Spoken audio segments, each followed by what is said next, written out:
A wide disparity in access to and care in the United States has adversely affected African American and Hispanic communities and has left them with lasting impacts, such as damage to their mental, emotional, and physical health. This has prevented them from fulfilling their central human capabilities, specifically those pertaining to their life and bodily health and emotions. While all minority groups are affected by healthcare in numerous ways, we will be highlighting the impact healthcare disparities have had on the African American and Hispanic communities, especially during the COVID-19 pandemic. COVID-19 negatively impacts African Americans due to a lack of access to care. When analyzing U.S. counties and transmission rates, the counties with a higher population of African American residents have a 3 times higher infection rate and 6 times higher mortality rate than counties with a majority white population. African Americans made up almost a third of all COVID-19 deaths. This mortality rate was a third higher than Latinos and more than double that of whites and Asians. Here we meet the Franklin family. The Franklin family lost their 86-year-old mother and 3 siblings to COVID in the span of 10 days. Their surviving son, Kevin Franklin, says his life has been that of anguish and anxiety since March 20th, when his brother, Herman Franklin, was the first of 4 to die. An analysis of the disproportionate death rate among African Americans shows race, class, and economics are significant factors. Nearly 40% of African Americans, more than 7 million people, are low-wage workers, and their jobs do not allow even one paid sick day. Without paid sick leave, workers are more likely to continue working even if they are sick. Applying the 5 faces of oppression model, the mindset of working despite illness amounts to exploitation.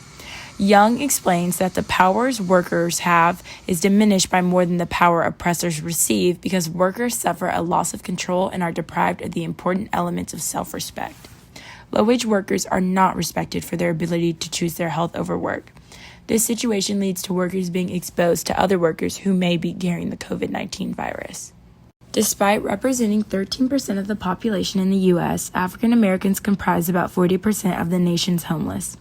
Many people experiencing homelessness live in close quarters, have compromised immune systems, and are aging, making them especially susceptible to communicable diseases like coronavirus.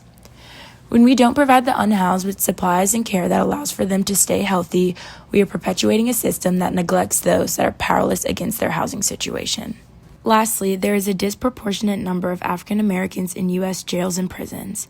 There has been very little response to preventing transmission of the virus within detention facilities, which are unable to achieve the physical separation needed to contain COVID-19 effectively. Examining confirmed COVID-19 cases and number of deaths, African Americans are overrepresented. This shows this pandemic, far from being an equalizer, is amplifying or even worsening existing social inequalities linked to race, class, and access. Using the capabilities approach, life, bodily health, and emotions are denied to African Americans when they are unable to access healthcare during the COVID-19 pandemic. Considering the life capability, African Americans die prematurely from COVID-19 due to healthcare inaccessibility. Their bodily health is undermined when they are forced to work to receive healthcare. They cannot put their health first, instead they must give in to corporate greed to afford healthcare. According to a study of attitudes and personal experiences regarding the pandemic, Black and Hispanic adults are more likely to acknowledge the pandemic has negatively affected their mental health, and they know someone who has died from coronavirus. These statistics, however, don't encourage extra precautions such as vaccinations. In fact, Black Americans are less likely to get the COVID-19 vaccine, and when questioned, cite safety and distrust of the healthcare system.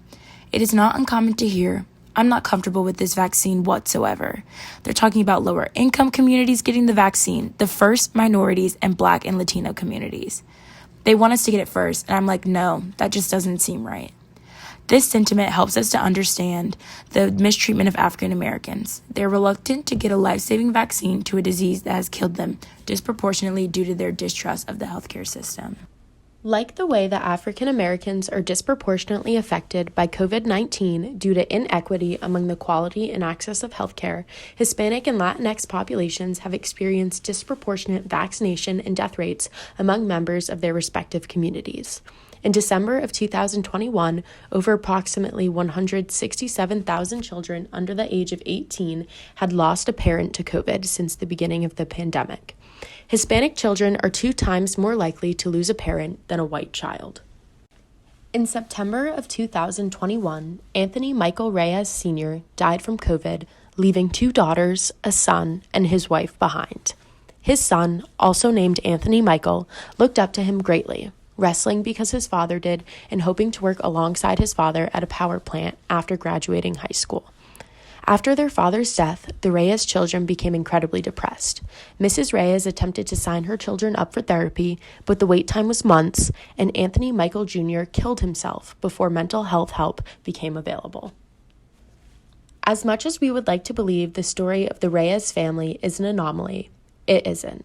A study done on COVID symptoms across racial groups found that those who identify as Hispanic are 39.6% more likely to experience a cough and 27.3% more likely to have shortness of breath than white people. According to the CDC, as of February 1st, 2022, Hispanic or Latinx persons are 1.5 times more likely to become infected with COVID-19 than white people, 2.4 times more likely to be hospitalized, and 1.9 times more likely to die. 2 out of 10 Hispanic people feel as though they have difficulties obtaining healthcare as a result of their race or ethnicity and have poor experiences with physicians because they feel left out of the decision-making process. These healthcare disparities result in a lack of 3 central capabilities: bodily health, life, and emotions. Martha Nussbaum simply describes bodily health as being able to have good health. As a result of the disproportionate access to quality healthcare, Hispanic and Latinx individuals do not have the resources available to promote their bodily health, which in severe cases can lead to a loss of life. Nussbaum describes life as being able to live to the end of a human life of normal length, not dying prematurely. As in the case of Anthony Michael Reyes Sr., who died at the young age of 46, people of these communities are being deprived of their equal right to live. When an individual loses their life, the people closest to them are the most affected. Nussbaum defines the central capability of emotion as not having one's emotional development blighted by overwhelming fear and anxiety or by traumatic events of abuse or neglect. The death of his father was so traumatic that Anthony Michael Reyes Jr. was driven to suicide. The neglect of the American healthcare system stacked the odds against the Reyes family and led to the death of not 1, but 2 of their family members. As a result of the disadvantages posed to African American, Hispanic, and Latinx populations, privileges are awarded to white community members. Due to the inability of minority members to receive health care, the quality of care for white patients increases, as does the easiness of accessibility. Regarding the COVID-19 vaccine, the less vaccines used on African Americans, Hispanics, and Latinx individuals creates an increase in the amount available to protect the larger white population, leaving minority members more susceptible to infection and death. Ultimately, the inability of these groups to exercise their bodily health, life, and emotions results in the increased ability of white people to do so.